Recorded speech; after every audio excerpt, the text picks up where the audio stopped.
안녕하세요. 아는 세무사 강정훈입니다. 사업을 시작하려는 분들이라면 세무사를 찾아볼 텐데요. 그렇다면 어떤 세무사가 좋은 세무사일까요?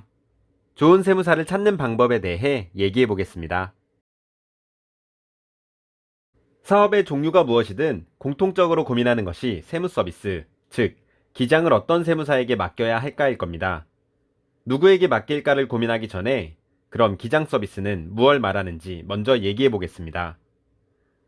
우리가 흔히 말하는 기장이란 사업자의 수익과 비용을 장부에 기록하는 것을 말합니다. 이렇게 만든 장부를 우리는 재무제표라고 합니다. 다들 들어보셨던 재무상태표, 손익계산서가 이 재무제표의 일종입니다. 이런 일련의 과정들은 세금으로 얼마를 내야 하는지 산출하기 위한 과정이고 얼마를 벌었는지 알아야 그에 따라 세금을 낼 수 있기 때문입니다. 따라서 장부 작성이 납세 의무를 이행하는 첫걸음이라고 할 수 있습니다. 대표자 본인이 직접 수익과 비용을 기록하고 세법에 따라 세액을 산출해내면 자신의 사업을 되짚어 볼 수 있는 좋은 기회가 되며 별도의 비용도 발생하지 않을 겁니다. 물론 가능하다는 전제 하에서입니다. 혼자 할 수 없다면 세무사에게 맡겨야 할 텐데요. 그럼 다시 본론으로 돌아와서 내가 세무사에게 일을 맡겨야 한다면 어떤 세무사에게 맡겨야 할까요? 첫 번째는 나의 담당자가 세무사인지 비세무사인지 확인하시기 바랍니다. 세무사 사무실에 일을 맡기는데 왜 비세무사 얘기가 나올까요? 일반적인 세무사 사무실의 구조는 세무사와 세무사가 아닌 직원들이 근무를 합니다. 직원들이 장부를 작성하면 세무사가 그것을 검토하고 결제를 하는 과정이죠. 형식적인 결제는 당연히 하지만 직원이 한 일을 잘 검토하지 않는 곳들이 있습니다. 가장 좋은 것은 세무사가 직접 기장을 해주는 것이고 그게 힘들다면 적어도 직원이 작성한 장부를 세무사가 꼼꼼히 검토하는 곳을 찾아야 합니다. 그럼 세무사가 검토를 하는지 직접 기장을 하는지 어떻게 알 수 있을까요? 이제 막 개업을 한 세무사들은 직원을 두지 않습니다. 그 말은 곧 직원이 없기 때문에 세무사가 직접 기장을 하고 거래처 질의에 대한 대답도 세무사가 직접 합니다. 이와 반대로 규모가 큰 사무실은 세무사가 모든 거래처를 컨트롤하기 힘들기 때문에 직원이 큰 비중을 차지하며 일을 하게 됩니다. 물론 대형 사무실의 장점도 있지만 작은 사무실에 일을 맡기는 것이 담당 세무사가 열의를 가지고 일할 확률이 높습니다. 두 번째는 의사소통이 얼마나 잘 되느냐입니다. 말씀드린 것처럼 세무사든 직원이든 앞으로 나의 담당과 나의 사업에 관해 얘기를 하게 됩니다. 해당 세무대리인과 의사소통이 잘 되지 않으면 그곳에 나의 장부 작성을 맡겨선 안 됩니다. 여기서 말하는 의사소통이란 내가 세무대리인에게 하는 질문일 수도 있고 반대의 질문일 수도 있습니다.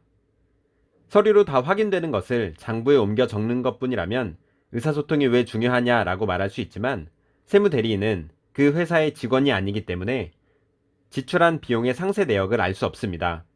세무대리에 있어서 의사소통은 굉장히 중요합니다. 간단한 예로 세무대리인은 온라인으로 사업자의 신용카드 내역을 보고 지출한 금액을 적절히 구분하여 비용 처리합니다. 이때 사업과 관련 없는 내용, 사업과 관련 있는 내용을 세무대리인이 100% 구분할 수 있을까요? 절대 불가능합니다. 사업자가 백화점에서 산 100만원짜리 화장품이 사업에 관련된 것인지 개인적인 것인지 세무대리인은 알 수 없습니다. 물론 사업자 신용카드를 정말 사업에만 사용했다는 가정을 한다면 가능할 수 있지만 제가 지금까지 업무를 하면서 철저하게 사업자 카드와 개인 카드를 구분해서 사용하는 사람은 본 적이 없습니다. 세 번째, 나에게만 너무 바쁜 세무대리인은 아닌가요? 처음 계약을 수임하게 되면 사업 전반에 대해 얘기를 하게 됩니다. 그런데 담당자가 다 안다는 듯이 꼭 필요한 얘기만 말씀해 주십시오. 또는 그 부분은 얘기하지 않아도 된다는 등 나의 얘기에 귀 기울이지 않는 세무대리인은 탈락입니다.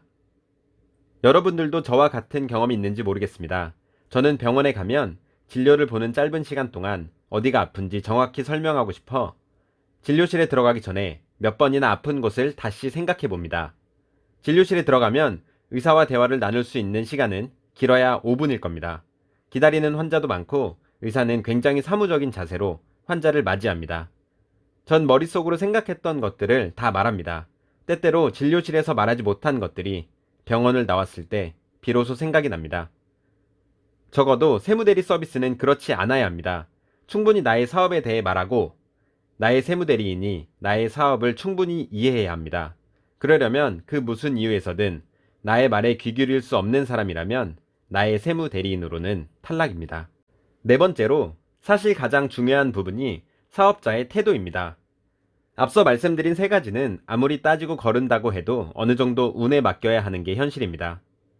제가 생각하는 세무대리인의 역할이란 사업자가 방향을 설정하면 그 방향으로 나아갈 수 있게 돛을 올리고 노를 젓는 것이라 생각합니다. 따라서 세무대리인에게 모든 것을 일임하는 것은 올바르지 않다고 생각합니다.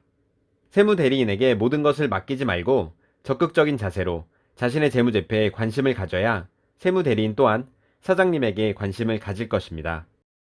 지인을 통해 추천받은 세무사에게 계약을 많이 하실 텐데요. 아무래도 모르는 사람보단 나을 겁니다.